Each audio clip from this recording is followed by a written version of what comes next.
Bem-vindo aqui! Hoje seguimos com os nossos vídeos sobre análise de papéis, fazendo uma análise da demonstração de resultados do Itaú Unibanco Holding, onde apresentou como lucro líquido contábil 28,4 bilhões. Será que esse é um bom banco para se fazer aporte dentro do método que nós ensinamos aqui no canal? Mas antes de respondermos a essa questão, eu peço para você que é novo no canal ou que já circulou pelo canal, que considere a sua inscrição. Ao final do vídeo, deixe seu like, mas se entender, o seu dislike também é importante. Faça seu comentário, a sua pergunta para que o conteúdo do canal possa ser direcionado e aperte o sino para receber novos vídeos assim que eu os tiver postado. E para que a gente aponte as análises do vídeo, nós vamos nos utilizar dos resultados do quarto trimestre, das demonstrações contábeis completas, que são as informações financeiras relatadas no padrão internacional, e também nós vamos nos utilizar das análises gerenciais e as operações e demonstrações contábeis completas para o quarto trimestre de 2021.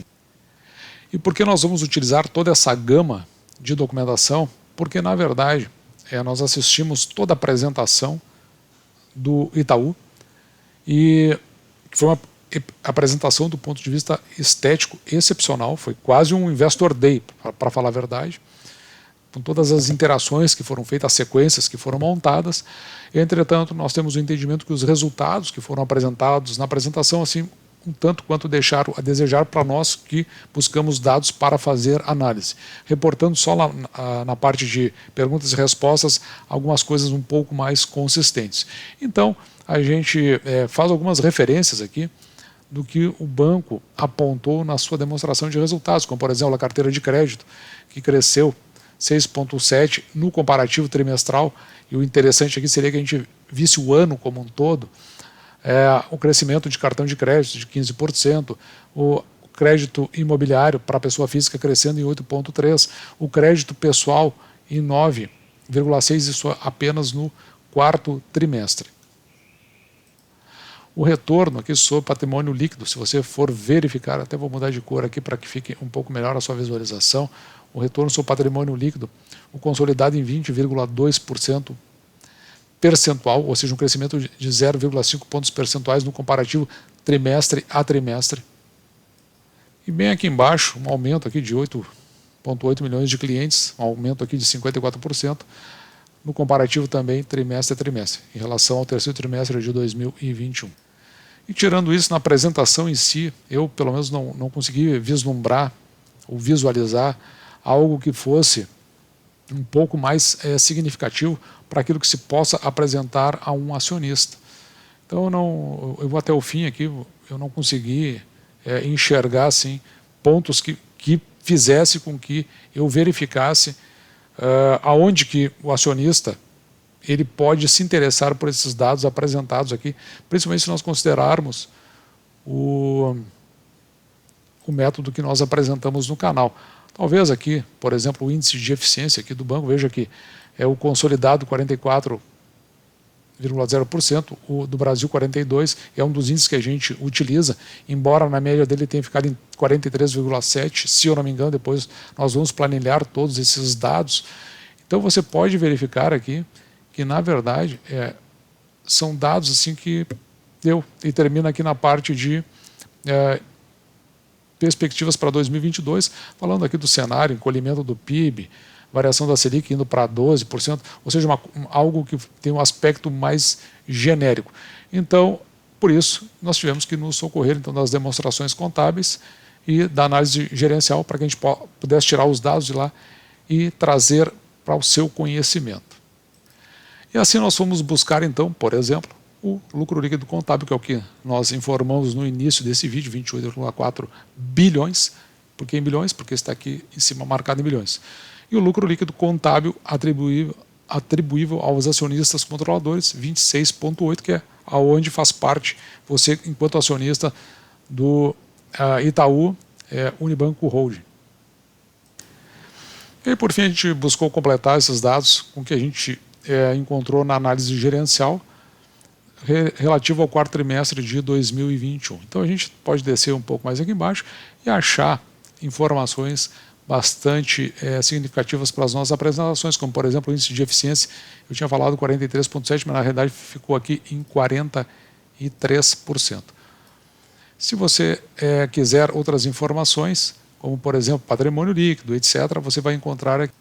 Assim como um dos índices que a gente utiliza muito aqui no canal, que é o índice de Basileia. Você pode verificar aqui que o índice de Basileia, no caso consolidado em 14,7, que é o valor que nós vamos trabalhar, e se pegarmos apenas o índice de Basileia nível 3, que é também o índice de capital, ficaria em 13,7. Aliás, desculpa, 13,0. E também nas demonstrações contábeis você vai encontrar informações como esta aqui, o lucro líquido por ação atribuível aos acionistas controladores. No caso aqui você verifica que em 2021 foi de 1,94, tendo aqui um encolhimento em relação a 2020 que era de 2,78. Veja que teve uma queda aqui de 30,2%. E essa redução, você vê o efeito, como acontece aqui de 2020 para 2021. Veja aqui, em 2020 foram pagos R$ 1,30 aproximadamente em proventos, e no exercício de 2021 em torno de 91 centavos, que é aquela queda, vai ter aquela queda representativa aqui de um pouco mais de 30%, que tem como impacto aquela redução que nós vimos lá no lucro líquido por ação.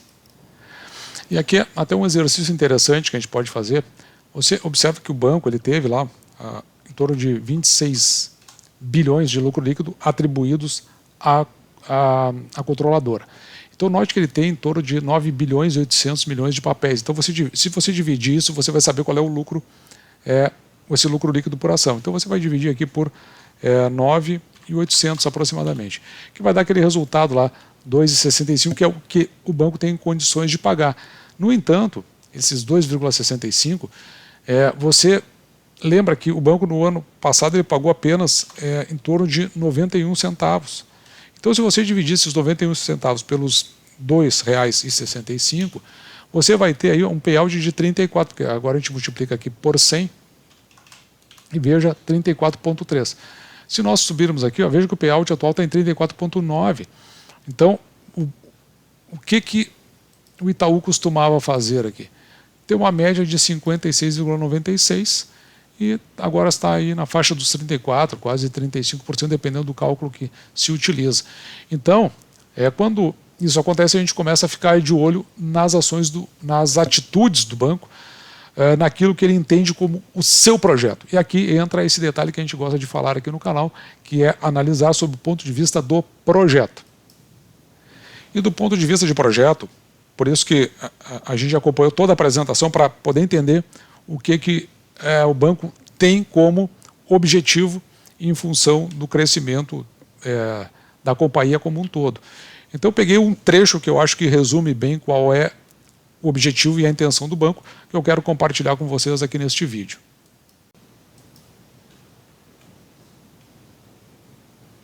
Rafael, obrigado aí pela pergunta e pelas palavras. Eu acho o seguinte, no fundo, quando me perguntam de payout, sempre tem duas respostas possíveis, né? Uma é o percentual que você distribui do lucro, outra é o lucro que você distribui por ação. Nesse momento a gente está olhando mais o lucro por ação. Com o resultado subindo, e o resultado subiu em 2021 e com as expectativas para 2022, o dividendo vai subir naturalmente, tá?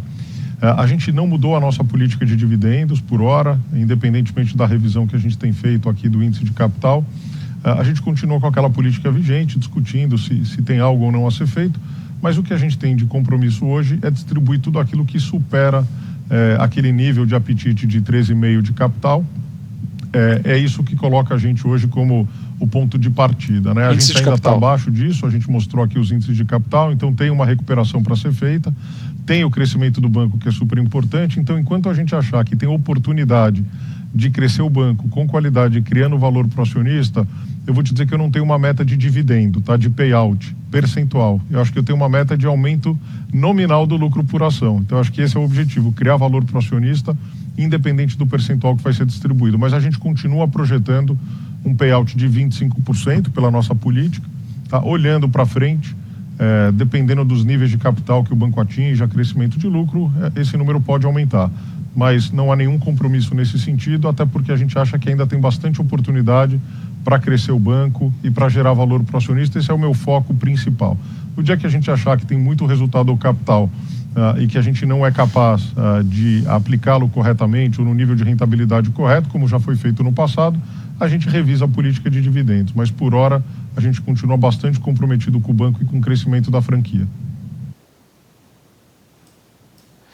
E o índice de capital a que ele se refere, eu marco aqui para você, é esse 13,0 aqui. Então ele falou que é a partir de 13,5. Então tem que chegar nesse 13,5 para só depois então revisar a política de dividendos do banco. E se você quiser olhar também na apresentação que foi feita, está lá na página 2, onde é marcado aqui o nível de capital, você pode ver, está em 13,0. Então a partir de 13,5, passando esse valor, é que a política de dividendos será revista. E agora trazemos o conjunto de dados para a nossa tabela comparativa. Nós já tínhamos analisado aqui no canal para o fechamento do ano de 2021, o Santander, o Bradesco. E agora estamos dando essa olhada aqui no Itaú. Veja aqui o retorno anualizado sobre o patrimônio líquido do banco, 20,2%, e o retorno anualizado sobre o patrimônio, sobre os ativos do banco, em 1,3%. O índice de eficiência do banco, 43,0, que é um índice relativamente bom, principalmente se você pensar que o Banco do Estado do Rio Grande do Sul, que é um dos que a gente cita aqui, está em 54 e que paga bons proventos, mas ele fica longe aqui, por exemplo, do Santander, mas é melhor do que o Bradesco. O índice de Basileia, 14,7, então ele está numa posição aqui mais ou menos intermediária. Aqui a gente lembra que, do ponto de vista do índice de eficiência, o significado aqui no índice de eficiência é o quanto da receita o quanto do que é obtido em receita é gasto em despesas. Então, quanto menor, melhor. Por outro lado, o índice de Basileia é a participação que o banco tem para o capital que é emprestado a terceiros. Então, se por um lado entram recursos no banco dos seus correntistas, ou das empresas que estão associadas aos bancos, que têm conta no banco, esse valor que está no banco ele é cedido a um terceiro sob a forma de empréstimo. Então tem uma parte que é do banco e uma parte que é desses terceiros aqui. O Banco Central ele entende que a partir de 9, 10, 11% ali estaria dentro de um índice de Basileia razoável. Então o banco está com 14,7, ele está bem tranquilo. Olhando para os índices combinados, que nos dão os indicadores do banco, então veja aqui que o PL, o preço da ação dividido pelo lucro por ação do banco, ele está em 8,19, ou seja, se você investir hoje no banco, você retornaria aí em torno de 8 anos e 3, 4 meses. O preço da ação dividido pelo valor patrimonial por ação, ou seja, o que é o valor patrimonial por ação? Nós pegamos tudo que está descrito em termos patrimoniais no banco, que é o patrimônio líquido dele, e dividimos pelo número de ação. Isso nos dá um número. Se nós pegarmos o preço da ação e dividirmos por esse resultado, vai nos dizer quanto o preço ele se afasta positivamente ou reduz em relação a 1, porque se o preço da ação for igual ao valor patrimonial por ação, vai ser 1. Dividindo pelo outro vai dar 1. Se ele estiver abaixo de 1, a gente entende que a ação pode estar barata. Tem que ter outros indicadores que nos apontam nessa direção. Se ele tiver entre 1 e 2, a gente acha que está mais ou menos no preço, e acima de 2 nós entendemos que a ação pode estar cara. Então veja que aqui o Itaú ele está em 1,56. Ele é pior nesse índice do que os demais que nós já analisamos aqui no canal. Hoje ele tem um dividend yield de 13,51, na verdade 13,49, que foi o que a gente calculou. Então você veja que ele tem um dividend yield que não é consistente com o método que nós ensinamos no canal, que a gente busca sempre nesta linha no mínimo, 6% sobre o valor investido. Nos últimos 4 anos, o Itaú ele pagou aqui R$ 1,62 em média por ação. Isso aí, se nós dividíssemos por 6%, que é o mínimo que nós aceitamos receber em proventos pelo valor investido, o preço teto iria para 27,12. Já dentro do projetado, se nós pegarmos principalmente o que foi pago no exercício passado, aqueles 34% mais ou menos, então o banco teria condições de pagar, principalmente com o crescimento médio composto do banco, Observe aqui que para o Banco Itaú, nós calculamos aqui, do ponto de vista do lucro líquido, o banco passou então de 23 bilhões e 225 milhões em 2017 para 26 bilhões e 700. Estou utilizando aqui o lucro líquido atribuído à controladora e teve um crescimento médio composto aí de 3,61 ao ano. Então dá para projetar que no ano de 2022 o banco possa atingir um lucro líquido aí de 27 bilhões e 700 milhões. E com esse valor, aplicando o payout que nós já calculamos do banco, não o médio, mas o que o banco tem se comprometido, e principalmente em decorrência do vídeo que nós vimos a seguir, tem o banco condições de pagar R$ 1,24 ao longo do exercício de 2022, o que daria um preço teto aqui de R$ 20,62.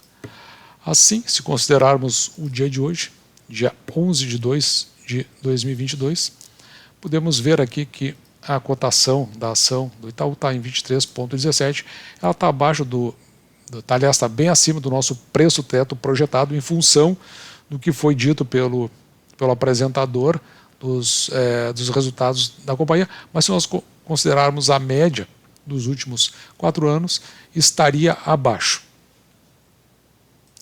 E para completar esse estudo, eu trago aqui para você uma reportagem da Infomoney, de quando é que essa reportagem do dia de ontem, dia 10 de fevereiro de 2022, e ainda foi atualizado bem à noite aqui, cerca de 23 horas atrás. O que diz essa reportagem? Ela diz o seguinte, aqui na manchete. Não me interessa ter Itaúsa, diz Barsi. Veja outras ações que o investidor vendeu por prever, e aqui é importante essa previsão, dividendos magros. Vamos descer aqui no corpo da notícia para a gente olhar algumas coisas que foram ditas aqui. Veja, nesse parágrafo que eu marquei para você, é o caso das ações preferenciais e ordinárias da Itaú. Itub 4 e Itub 3, nós estamos falando aqui nesse vídeo da Itub 3, que foram vendidas por Barsi em 2021 ainda. Então o que ele diz? O Itaú acelerou muito a base acionária, deu uma bonificação alta e passou a ter uma distribuição de dividendos que não faz parte da estratégia da minha carteira, no caso. E na verdade nem da minha também, pelo que a gente está vendo aqui. E veja o que segue sendo dito aqui. A mesma lógica serve para ações do Bradesco, que também saíram do portfólio. Outra que perdeu lugar na carteira foi a Itaúsa, ETSA4. Vende tudo que tinha em 2021. E a minha recomendação é que você leia a reportagem como um todo, principalmente para que você trace uma análise do que foi dito pelo diretor de RI da empresa, no vídeo que eu trouxe aqui para você, e veja como ele está alinhado com essa descrição que foi dada nessa reportagem. Ou seja, agora a política é de valorização da empresa e que retorne para o acionista como valorização e não como pagamento de proventos. Dessa forma, você que acompanhou o vídeo até aqui, tem essa opção de entender o que é mais ajustado para a sua carteira. O Itaú vai continuar sendo pagador de proventos, não nos níveis que pagava antes. A política aqui do canal, ou o método que nós aplicamos no canal, é que tem que ser no mínimo 6%. E me parece que com esta política adotada pela companhia, vai ser muito difícil alcançar esses valores. Portanto, é uma ação para a qual a gente deixa de olhar e aí a gente pode voltar em algum outro momento no futuro até a contemplar essa ação na medida que ela possa mudar a sua política de pagamento de proventos. Assim, esse foi o nosso vídeo de hoje, que eu espero sinceramente que você tenha gostado. Se sim, deixe seu like, do contrário, o dislike também é importante. Se você é novo no canal, se já circulou pelo canal, eu peço que considere a sua inscrição.